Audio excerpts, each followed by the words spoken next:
ये चुनाव साधारण चुनाव नहीं है, ये चुनाव संविधान बचाने का चुनाव है। बीजेपी सरकार कहती है कि 400 पार होगा तो हम संविधान बदल देंगे, लेकिन मैं कहती हूँ 400 पार नहीं 400 हार होगा, क्योंकि वे संविधान हटाने वाले हैं, हम संविधान बचाने वाले हैं। ये कहते हैं 400 पार होगा, बड़ी घमंड है इनको कि हम 400 पार करेंगे, और कहते हैं पूरे देश में डंका बज रहा है। लेकिन मैं कहती हूँ जब डंका बज रहा है तो क्यों आप वोट मांगते हो धर्म के नाम पे, क्यों नफरत के नाम पे वोट मांगते हो, क्यों हिंदू मुस्लिम करके वोट मांगते हो, क्यों आपस में लड़ा के वोट मांगते हो।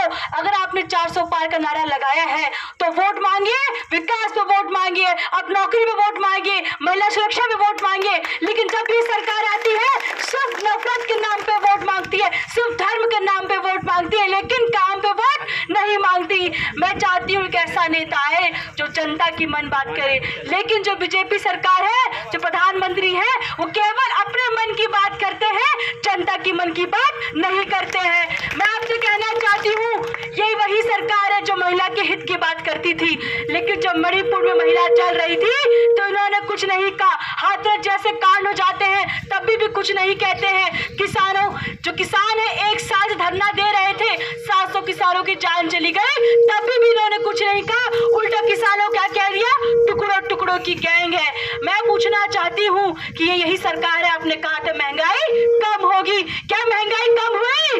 नहीं हुई, उल्टा महंगाई बढ़ गई है। ये वही सरकार जो कहा करती थी कि प्रधानमंत्री जी चाय बेचा करते हैं। मुझे लगता है चाय बेचते हुए तो मैंने इनको नहीं देखा, लेकिन मैंने इनको रेलवे बेचते हुए देख लिया, LIC बेचते हुए देख लिया, BSNL बेचते हुए देख लिया, लेकिन इनसे प्रश्न कोई नहीं करता, क्योंकि अपनी मीडिया जो बन गई वो गोदी मीडिया है। आप ये सोचिए संविधान ही नहीं रहेगा तो मैं यहाँ खड़े होकर मेरा बोलने का अधिकार चला जाएगा, आपको अपना विचार रखने का अधिकार चला जाएगा, आप अपना नेता नहीं चुन सकते, आप वोट नहीं कर सकते, सम्मानता का अधिकार चला जाएगा। अगर ये अधिकार ही नहीं रहेगा तो सोचिए हमारे देश का क्या होगा, हमारे देश के लोकतंत्र का क्या होगा, हमारे चुनाव ही नहीं होगा, लोक संविधान हट जाएगा। अच्छा, मैंने ये जितना मुझे पता है मेजॉरिटी के लिए 280 सीट चाहिए होती कि नहीं चाहिए होती है, तो ये 400 पार लेके क्या करेंगे, 400 पार लेके से क्या बदलने वाले हैं? लेकिन इनके नेता खुद जवाब देते हैं कि हम क्या करने वाले हैं, संविधान बदलने वाले हैं।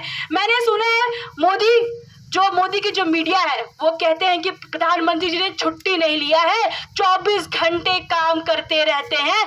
मैं कहती हूँ इस बार इनको छुट्टी दे दीजिए, कह दिए 14 में आए हैं 24 में चले जाएंगे। ये वही सरकार है जो कहती थी हम भ्रष्टाचार खत्म करेंगे, लेकिन जो इलेक्ट्रल बॉन्ड के तहत पर्दाफाश हुआ है उससे यही समझ में आता है कि बीजेपी सबसे भ्रष्ट पार्टी है। इनका एक ही स्लोगन है, चंदा दो धंधा लो, नहीं तो ED CBI का फंदा लो।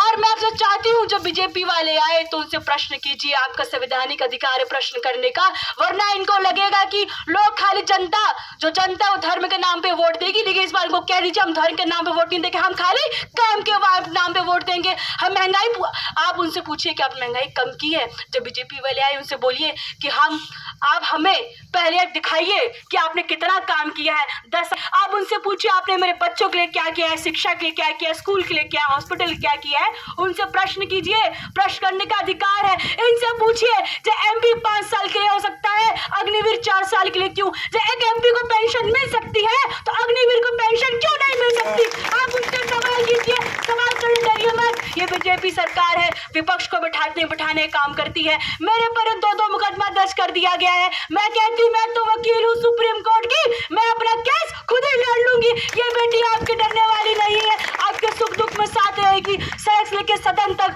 सदन से लेके सुप्रीम कोर्ट भी जाऊंगी। मैं आपसे कहना चाहती हूँ बीजेपी सरकार है, जब कोई आवाज उठाता है तो उनपे क्या करती है, ED CBI का जांच बैठा देती है। लेकिन मैं कहना चाहती हूँ ये चुनाव जो है, ये चुनाव जनता लड़ रही है, ये चुनाव मैं नहीं मेरी जनता लड़ रही है इनसे, और इनसे सवाल पूछेगी कि आपने महंगाई इतनी क्यों कर दी? आपने नारा लगाया था सबका साथ सबका विकास, लेकिन जो विकास हो रहा है अडानी अंबानी का विकास हो रहा है, देश पूरा बिछ जा रहा है, लेकिन ये कुछ नहीं कहते हैं क्योंकि उनको लगता है हमारा देश जो है उनसे सवाल नहीं पूछेगा। वो आएंगे खाली धर्म के नाम पे, राम मंदिर के नाम पे, मस्जिद के नाम पे लोगों को लड़ा के वोट ले लेंगे। लेकिन आप कहिए हमारा धर्म हमारे साथ रहे, हमेशा रहता तो अभी भी रहेगा, लेकिन जो वोट है हम खाली काम के नाम पे वोट देंगे। जय भीम, जय समाजवाद।